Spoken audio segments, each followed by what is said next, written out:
Hello and welcome to this TCB football podcast. Of course, I am Sam Turner and I am joined with, as always, Jake Griffiths. Yes, again, we are here as proud supporters of football in general, not only our own teams, and are here to discuss what we love to talk about. Yes, because of course football is an art there to be discussed, and that's our little motto. But it's good to have you back, Jake. How's your holiday been? Very good, very hot.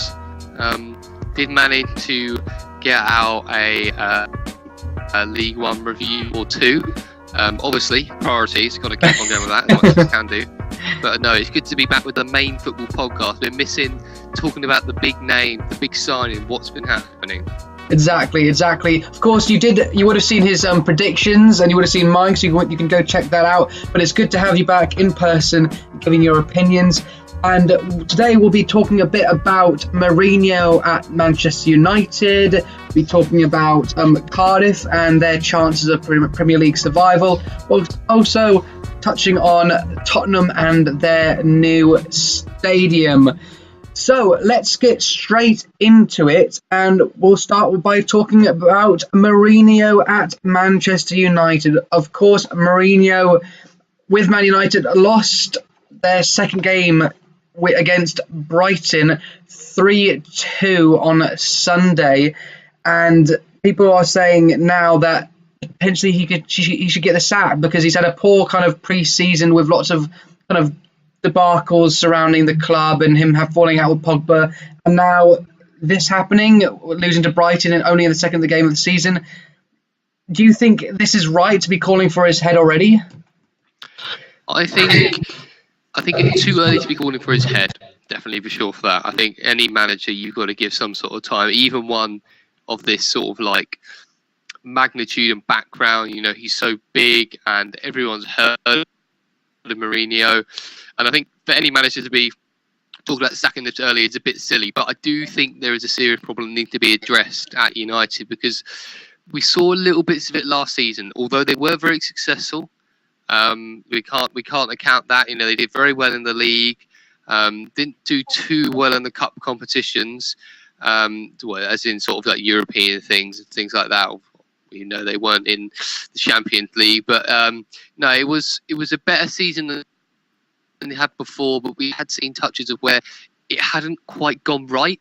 I don't know if you heard too much about Luke Shaw lately, Sam. Yeah. Something going on him where like he wasn't quite supportive of him, but then actually lately that's actually turned the opposite, where he's been quite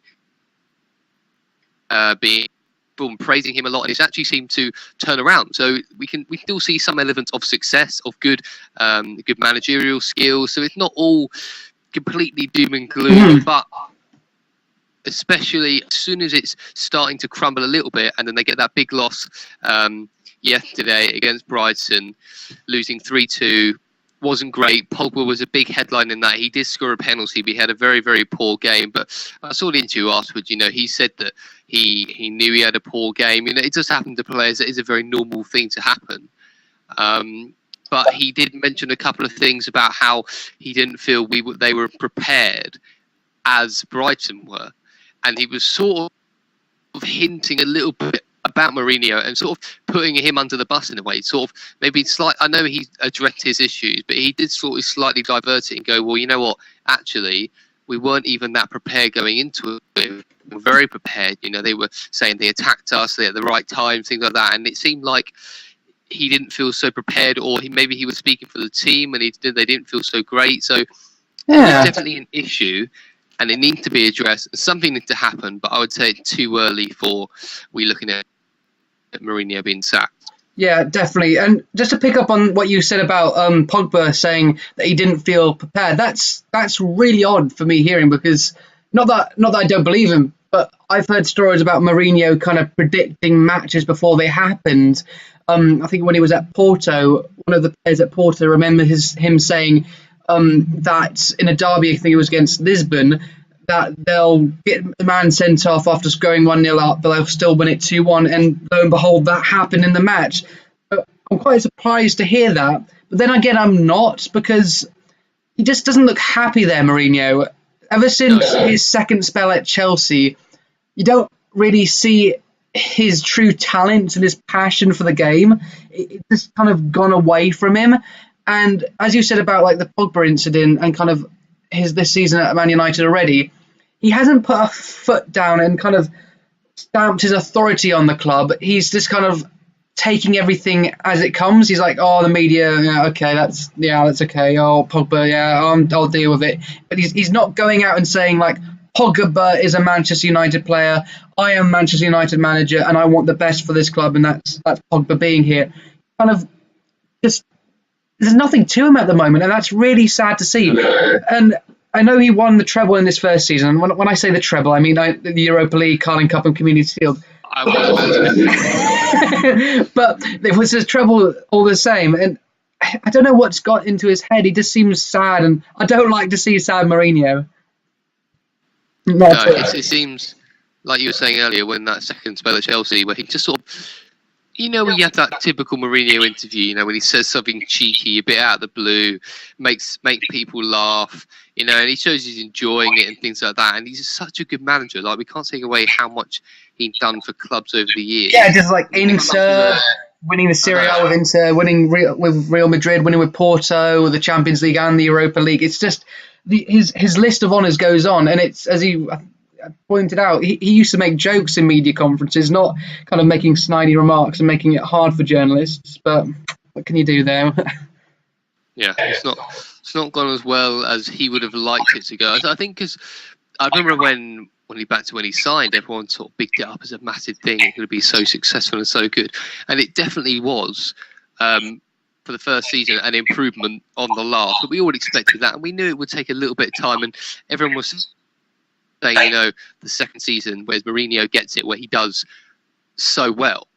But I don't know. It might be a bit too early to call, but I think he hasn't quite done what we thought he would have done. But then it is only a couple of games, but I think it has been brewing for a while. I think we haven't quite seen the real Manchester United that we all know and love, and not saying that, you know, obviously Ferguson's a lot different manager to Mourinho, and we don't want to get the same result, but we just want to get success. And he's been successful at so many clubs, and I can't really see why no reason why he can't do it again.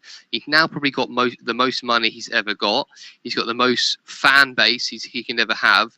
You know, when Manchester United, they like a player or they like a manager, they do really, really get behind them. They do stick by him. They don't turn so easily.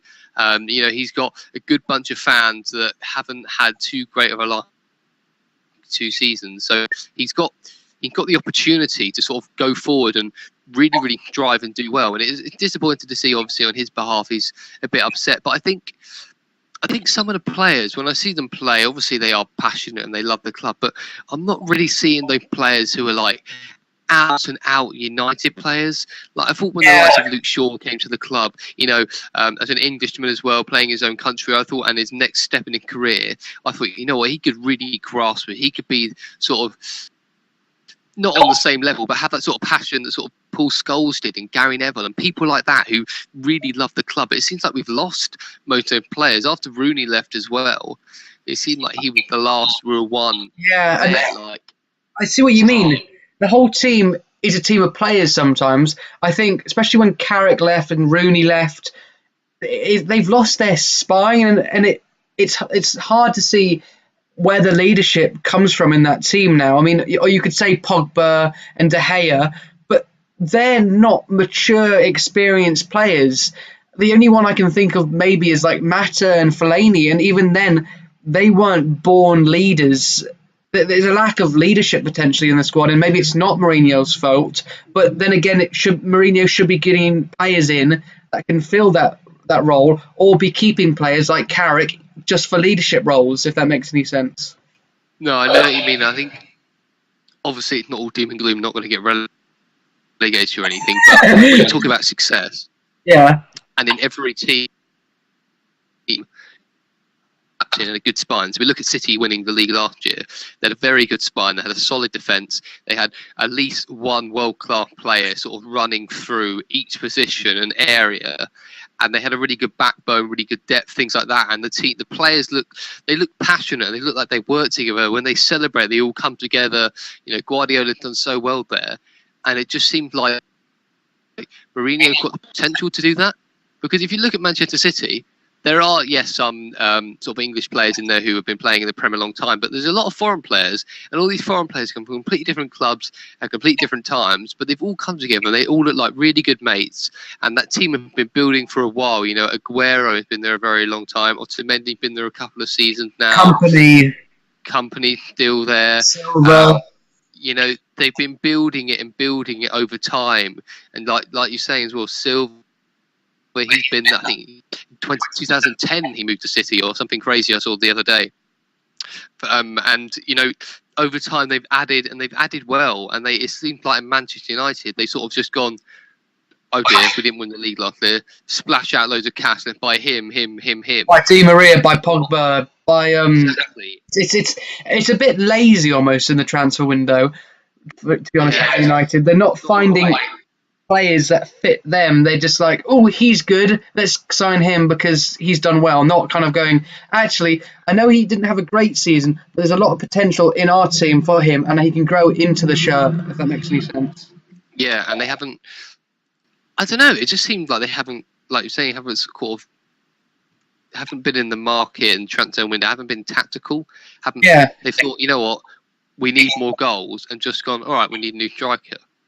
It's not sort of like looking, well, have we got an issue in supplying that? Or is it the goals we're letting in that's been more the issue in our crucial games this season? Because I look at United defence, and apart from De Gea, who's a very good goalkeeper, I wouldn't say they have the most solid defence in the world. So No.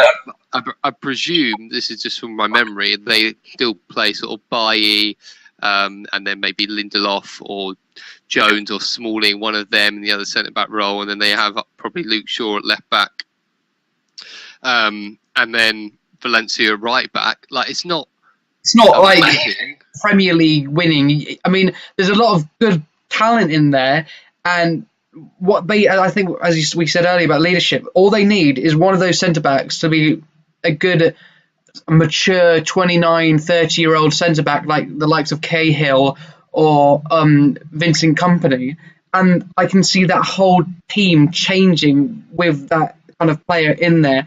At the moment, it just seems like a team of youngsters who are just so happy to play for Manchester United, but not taking the responsibility fully, if that makes any sense. Yeah, well, I'd say one of the only players actually in that team that I reckon go against that would be Rashford. I think consistent. He's proud to wear the shirt. I'd put Lingard probably up there as well. Definitely. Both from Manchester anyway. So, they've got that sort of passion for the team. And, it's like it's not all doom and gloom, like we were saying earlier. Like, it has worked out in some cases. But I think overall, a bit of refining. Yeah. A bit of erosion, get rid of those sharp edges. Yeah, I think it's everyone's kind of favourite thing to slag off Mourinho and Man United sometimes. But if Man United and Mourinho can click, I do think they'll do well this season. I'm not sure if they can mount a title challenge, but if Mourinho puts his foot down and stamps his authority on the club, which he hasn't done this season at least, I think they can be a force to be reckoned with. And as we said about leadership, if they can find that one player that will step up to the plate, apart from kind of Rashford and Lindegaard, they'll be great, I think. Yeah, no, I agree with that. So, less of Mourinho Mayhem now, but we'll go on to Cardiff and their chances of Premier League survival and their chances under Neil Warnock of achieving it. Of course, I'm a Swansea fan, so I'll try not to be biased. I did have a bit of an exchange on Twitter with one of my friends who must be a Cardiff fan. I was saying I might have to walk out the room while we record this section. It'd just be you talking. I've decided against that. I'll give my opinions on Cardiff and try not to be biased. But yes, they were promoted last season, of course, in second position, 9 points off of Wolves, and only 2 points ahead of Fulham, who obviously went through that in the playoffs. But for my predictions, I said they were becoming 20th, and I think they're the least paired out of the promoted sides. And would you agree with that, Jake? Yeah, I was just about to say, when you were thinking about the being 2 points above Fulham, I'd say there's actually quite a big difference between the two sides, and I'd actually definitely rate Fulham as a better team right now, and the players they've got than Cardiff, even though they did actually get automatic rather than the playoffs. Yeah. I think that team, if you look at them on paper, you wouldn't expect them to be promoted to the Premier League, let alone kind of get to the in that top half of the Championship. So Neil Warnock has to be given a lot of credit because those names aren't big names. I mean, the only players I can think of off the top of my head that I'd really kind of thought as a good Premier League players are like Aaron Gunnarsson, Junior Hoylett, maybe Bamba, I think one of their centre backs. But apart from that, some of those, they're a bit mediocre as well. Like Junior Hoylett, so ex-QPR, he never really did that well for them. Like, yeah, he's a good player and he had a bit of potential, but he never really was an out-and-out incredible player scoring goals all the time. Like, from you saying those names, I can't really think of any of those who are actually, to be honest, I don't really know any of those who will get into another Premier League side. Would any Cardiff player get into any other Premier League side? That'd be an interesting. That'd be a poll. That could be a poll after this. I reckon Aaron Gunnarsson could, but I don't know if he'll be a starter. I think he'll be pushing for a start at maybe like a team like Fulham or Newcastle, but I don't think Huddersfield, but I don't think he would be like a first one in the team kind of player. No, I don't think any of them would actually get into the starting 11. If you looked at just Fulham's squad or Wolves, like players like Mourinho. Who's the Wolves Portuguese goalkeeper? Rui Patricio, is that how you pronounce it? Yeah, Rui Patricio. Douglas Costa, is it there as well? Is it Douglas Costa? Someone Costa. Possible. Ruben Neves, obviously. Neves, Moutinho, the Portugal player as well. João Moutinho, isn't it?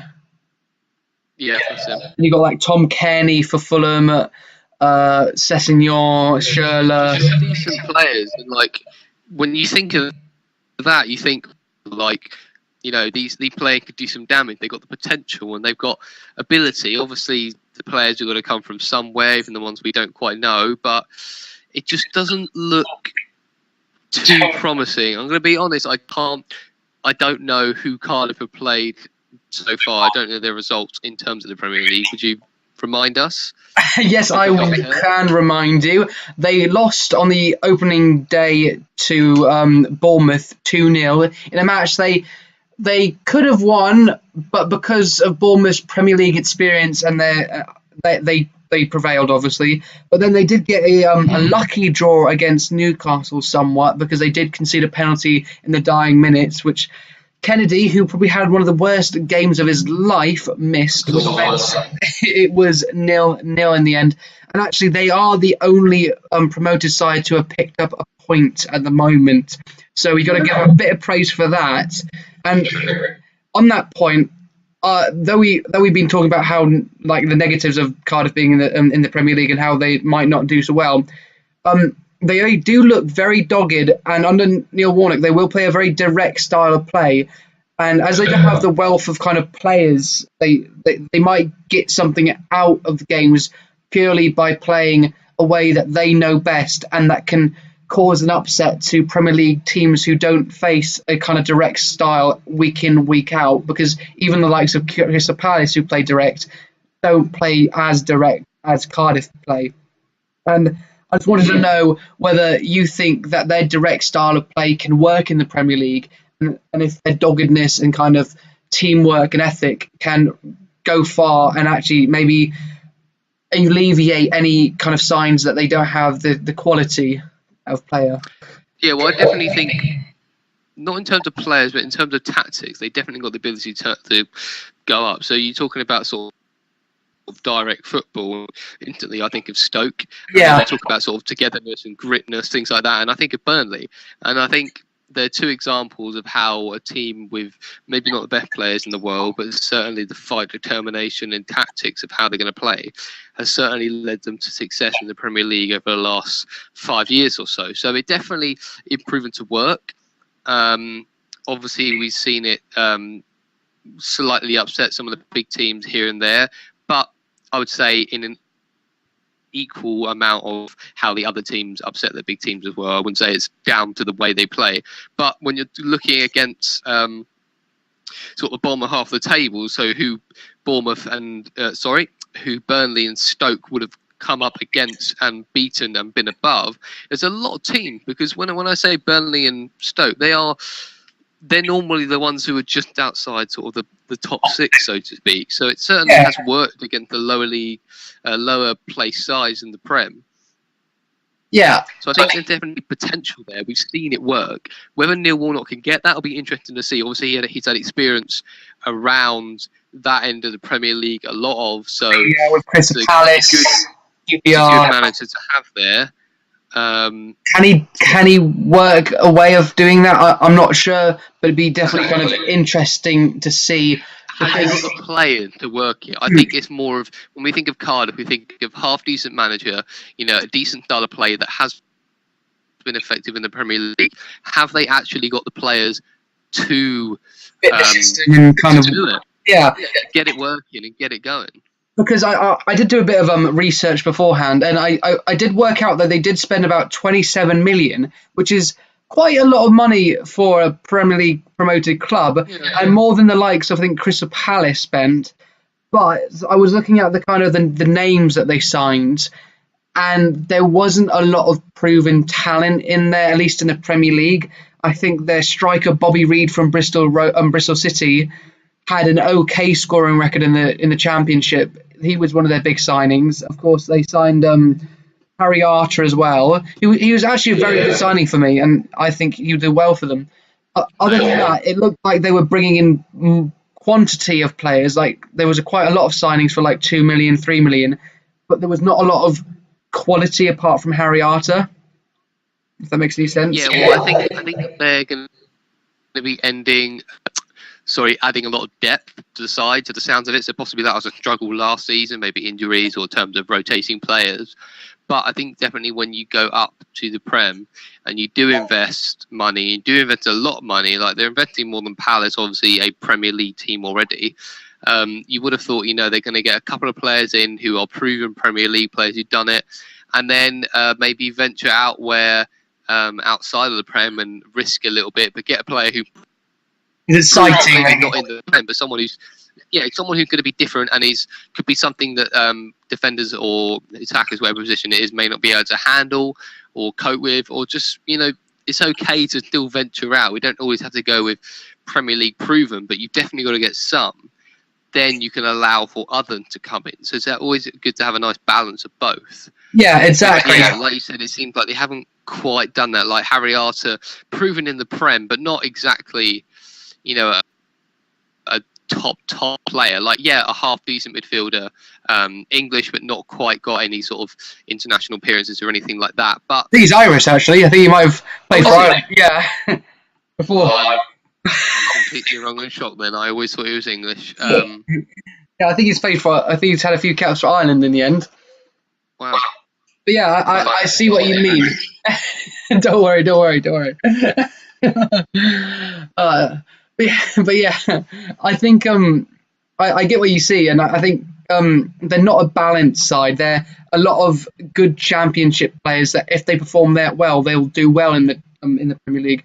But it's that doubt behind it. Well, of course, we'll have to wait and see how they do. I do think Harry Arter is actually a really, really good signing for them.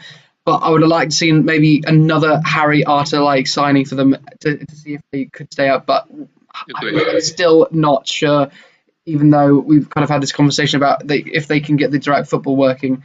I did put a little bit of a Twitter poll out asking you which player was most vital for Cardiff City this season in their quest for Premier League survival. And the options were either Harry Arter, Aaron Gunnarsson, or Junior Hoylett, or you could have commented below and kind of like said otherwise. We had 5 people voting on it, and 40% of you said Harry Arter, 40% of you said Aaron Gunnarsson, and 20% of you voted for Junior Hoylett. And I would kind of mirror that that vote, really. Yeah, just a little thought on that. I thought, because I can't remember quite where I voted, but I do obviously think that Harry Arter is going to be important for them. But an interesting point to make could that Junior Hoylett actually be more important? Because I think if Harry Arter has a good season, I could still see them going down. If Junior Hoylett has a good season, obviously a more attacking player and a goal threat, if he has a good season, I could more see them staying up. I think like a more if we were reviewing Cardiff at the end of the season and we went, yeah, well, Harry Arter had a very good season, I could still easily think they could go, but unfortunately Cardiff did go down. However, if we said Junior Hoylett had a very good season, I think in terms of goals and what a lot of Premier League sides struggle with when they do go down is always the goals. Obviously that's football, I get that, I understand, but it's more the scoring goal than conceding. Like, teams will always have a pretty weak defence, but it's not often that the teams who just stay up, they normally have 1 or 2, good strikers. Like when Sunderland used to stay in the league, they never had a great defence, but they always had like Jermaine Defoe or someone up there who would still be scoring and keep them up for a couple of seasons. Yeah, so I think an interesting point just to sort of make on it, to be honest, would just be that Hoylett could, if he had a really good season, could be more pivotal. But no, like you said, we'll see, and it'll be interesting to see where they turn out.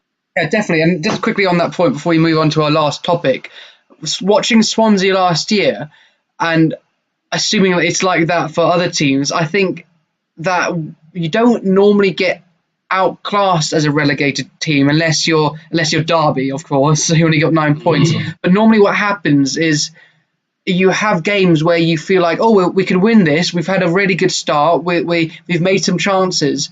But what happens is you don't take those chances, and what ends up happening is as soon as half-time comes, after half-time, you concede a goal, and then you're like, oh, well, that's the game done because you've wasted all your chances because you don't have a good striker. So I would completely kind of agree with you saying that in order for Cardiff to stay up, they need to find a goal scorer, because or else any kind of really rigid kind of defensive tactics that Warnock might have will go out the window because they might just leak goals because they can't attack, if that makes any sense. Yeah, no, I agree. Yeah, well, as you said, we'll see how it goes, and we might be talking about Cardiff at Christmas doing really well, or we might be talking about them only getting about 3 or 4 points. So who knows? And I'm glad I haven't. Yes, I would hope the latter, but I was literally about to say I haven't had a dig at Cardiff yet, but that went out the window just then. Anyways, before I say anything else about Cardiff that I may regret later, we'll move on to Tottenham and Pochettino, the builder who has not built the stadium in time. Yes, weird that. Not having the stadium ready. Obviously planned to make it ready, and now presumably they've played a couple of games at Wembley now. I think it's just quite annoying and frustrating for them, because they wanted to, in a half decent season last year, they didn't actually sign anyone in which I thought would actually make more of an effect on the team, but we'll talk about that in a sec. But with the stadium, it would be nice just to have a nice new stadium for your new season. It'd be good for a bit of motivation, bit of confidence, start getting used to it now, because say they move to the stadium halfway through the season, that could knock a bit of confidence, a place where they've not played before, and they've got to get through that hard time where it may not work out. You want to get that at the beginning of the season, get it out of the way, and then start to crack on. Although they've had a good start at Wembley already, it could be more crucial for them to have a good middle and end of the season than it would be to have a start and middle, perhaps. You know, when teams start to kick on the gas in the last stage of the season, they start to really see the importance and start working really hard. Could Tottenham sort of have a little disadvantage there? Because, you know, if they move to their stadium part the way through and then they've got all of that to deal with, could it have an effect? You know, I think it would. Yeah, I think the Tottenham players are going to be just a little bit frustrated, to be honest. The fans as well. Been waiting a while.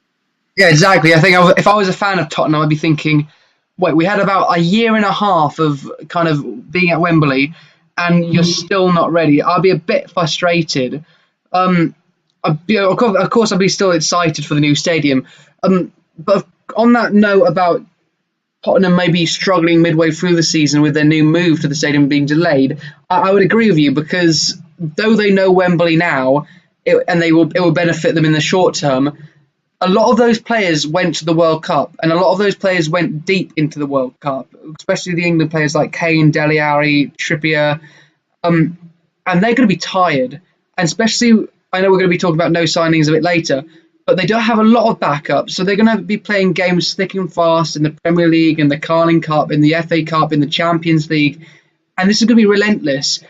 And then for them to be moving stadiums in October, just coming into a kind of busy Christmas period, a busy November, that's going to be tough on them, having to learn a new ground, a new pitch, a new atmosphere. I know it'll be very excited for them, but it might be a bit of a learning curve, because we saw West Ham moving into the Olympic Stadium, and that took them a long time to kind of get used to it.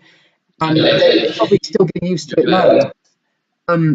So for that to be midway through a season, that's going to be tough, really tough. Yeah, no, sorry I interrupted you there, but I'm just saying about with the West Ham thing, it took them a long time to get used to it. But I presume West Ham moved into their new stadium before the season started. I got a feeling they did. But even with the Tottenham one, I could imagine if they did get it ready at the beginning of the season, you know, they had that new stadium, their fans will be so supportive. They'd understand a bit, and hopefully they would maybe have a little rough patch, but they get it out of the way. You know, better players than West Ham would have, so they'll be able to deal with it and cope with it a bit better. But yeah, like you're saying, you play so many games back to back, and then you've got to move, start going to a different stadium, a whole different atmosphere. Like Tottenham struggled a little bit at the beginning while being at Wembley as well. Like it just happens. It just, like, if someone doesn't know too much about football and you say, "Oh, you're playing at a different pitch," they go, "Okay." But it does make a big difference, you know. The place where you walk out, a lot of pride and emotion. Can get a bit of anxiety before the game, especially the young players as well. You know, they haven't really made any signings, so Pochettino is obviously showing he's happy with the team, and he's believing in some of the young players in the team to sort of maybe come through the ranks a bit and start playing games here and there. Be a lot of big pressure. It's going to be a brand new stadium in front of even a bigger crowd than before. You know, it could go against them. Yeah, just a quick note. Crystal Palace have just lost 2-0 to Liverpool as we were recording this, with a Milner and Mane getting on the score sheet, and one Bisika, I think a youth kind of player for Crystal Palace, getting sent off in the late part of the match. But yeah, I would agree with you there, because it's hard for teams to kind of get used to a pitch. So it'd be interesting to see how they do in that October period. And it's a shame as well that they haven't been able to start their campaign in the new stadium and play like the first Champions League games, and play their first Premier League games there for a fan and for everyone around the club. But hopefully their new stadium will be as good as it looks, and as good as it's hyped up to be. And you never know, in the future we might find ourselves there every so often if, say, Gillingham are playing Tottenham or Swansea are playing Tottenham. Yep, happened before, might happen again. Exactly. So on to our kind of last topic. I know this is kind of one big topic, but it's about Tottenham not signing anyone, and our opinions on that, and whether we think it's going to affect them, or whether they didn't sign anyone because perhaps it would have upset the kind of the team structure, if that makes any sense. So what are your opinions on Tottenham's lack of transfers?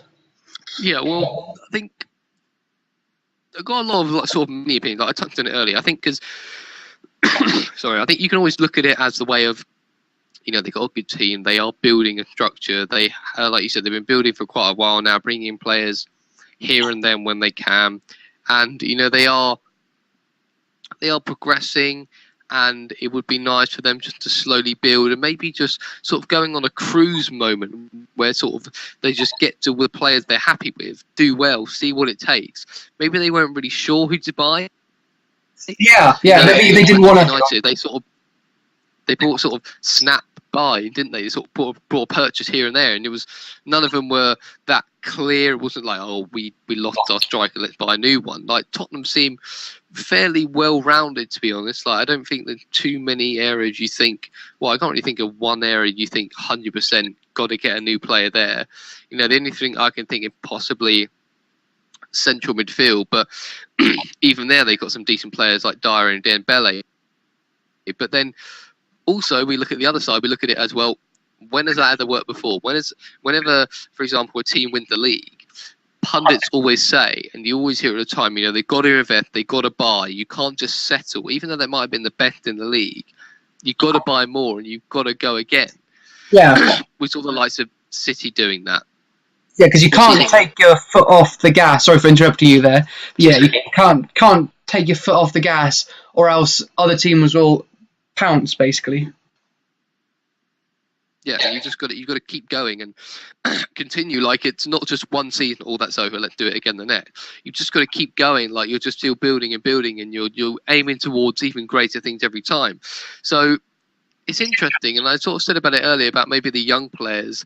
Pochettino, he could believe a lot in the young players. I know a lot of them he sort of let play games here and there. I know he played Harry Winks for a while, obviously now at your beloved Swansea, but no, Tom Carroll. Yes, Tom Carroll. Harry Winks is still there. Sorry, I'm glad I corrected myself there before. But when I said it, I wasn't too sure. I was like, have I got it? But no, yeah, Tom Carroll. Been a long time, right? And it'd be interesting to see if he's got that belief and he's going to go, you know what? I'm going to let the younger players start to come through and start to take those places, and the younger players could create the squad that Tottenham don't have. A lot of players like, Tottenham need to sign players and they need to get someone as a backup to Kane. They haven't really had a half-decent striker, but, they could be going, we've got decent young players. They are going to be our depth. They are going to be the ones who are going to fulfill that place.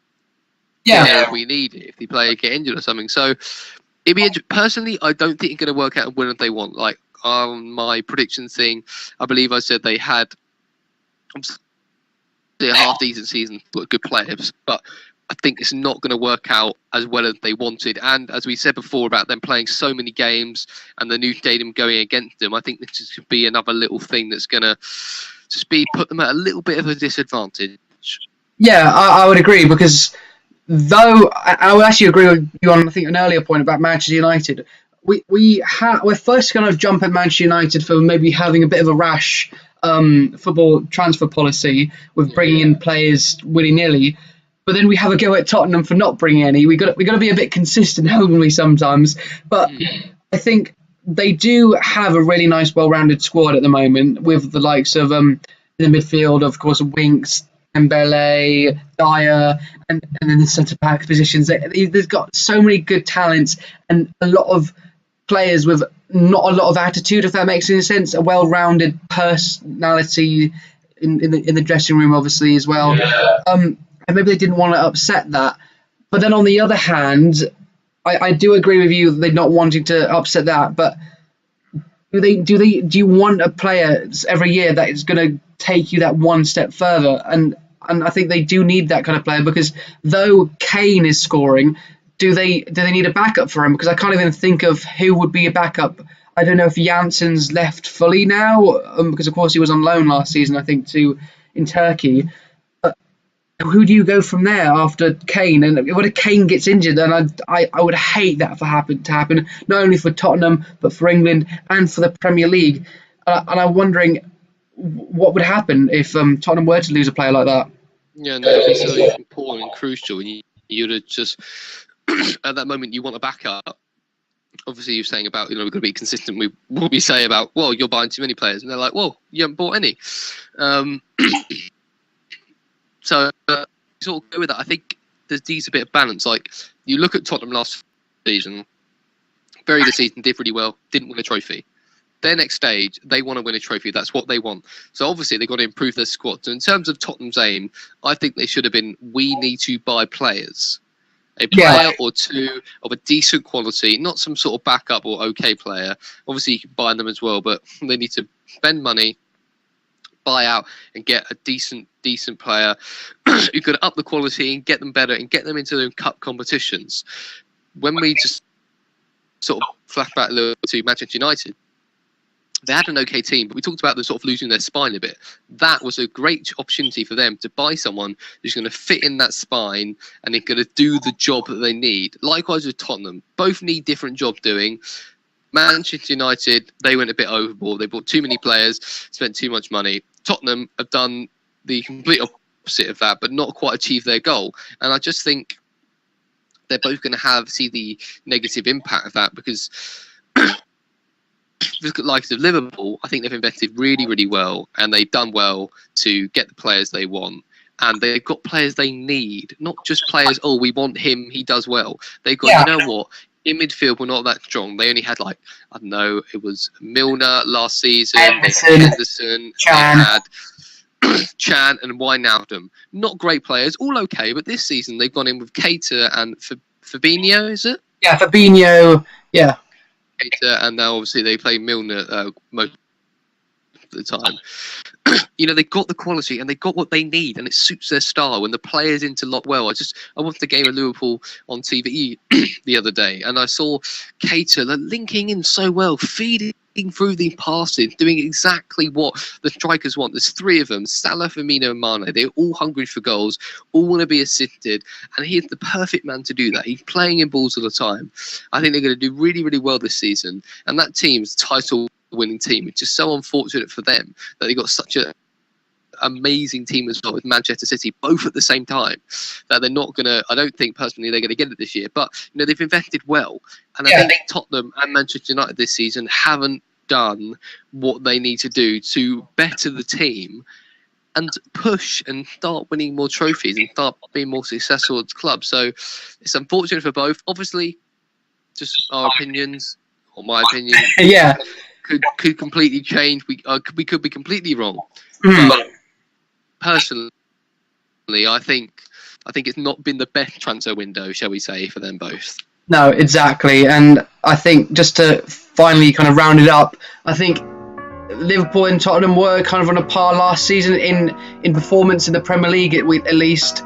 And if you look at the signings that Liverpool have made and you compare them to the signing or the lack of signings that Tottenham have made, you think, wow, Tottenham, you really should have done some business, because though you were a good side, obviously Liverpool are a good side as well, they've improved, but you haven't. And that's the way you could look at it. And of course, as you said, that's our opinions.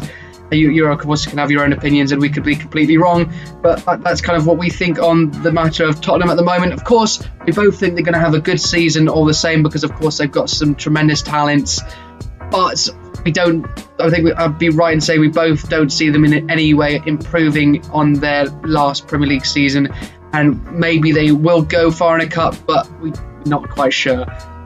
But yeah, thank you for listening to our rants and our opinions on this podcast. We hope you have enjoyed.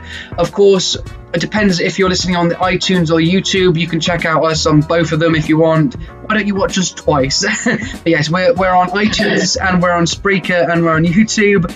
And of course, you can also follow us on our social media, on Instagram, which is @PopCommentary, and also on Twitter, which is @PopCommentary, where we post regularly photos of kind of what's going on. And then also on our Twitter, where we do lots of polls, which we of course read out through our shows. And yes, you can also check out other podcasts that we do. Of course, Jake mentioned at the start his League One podcast, which should be coming out on Thursday, which is tomorrow for you. And of course, I also do a MLS podcast/vodcast, which you can check out on Fridays. So keep your eyes peeled for that. Of course, we hope you've enjoyed. Jake, I hope you've enjoyed tonight as well, being back from your holiday. yes, very enjoyable. Good to be back. Good to give our opinions, and I just look forward to the continuation of the commentary box. Exactly, and I look forward to the Premier League next weekend. Some tasty games, and of course, you'll bet we'll be there back next Wednesday. So, hope you enjoyed. Enjoy your footballing weekends. Don't forget to be awesome. And I've been Sam Turner. See ya. Goodbye. There we are.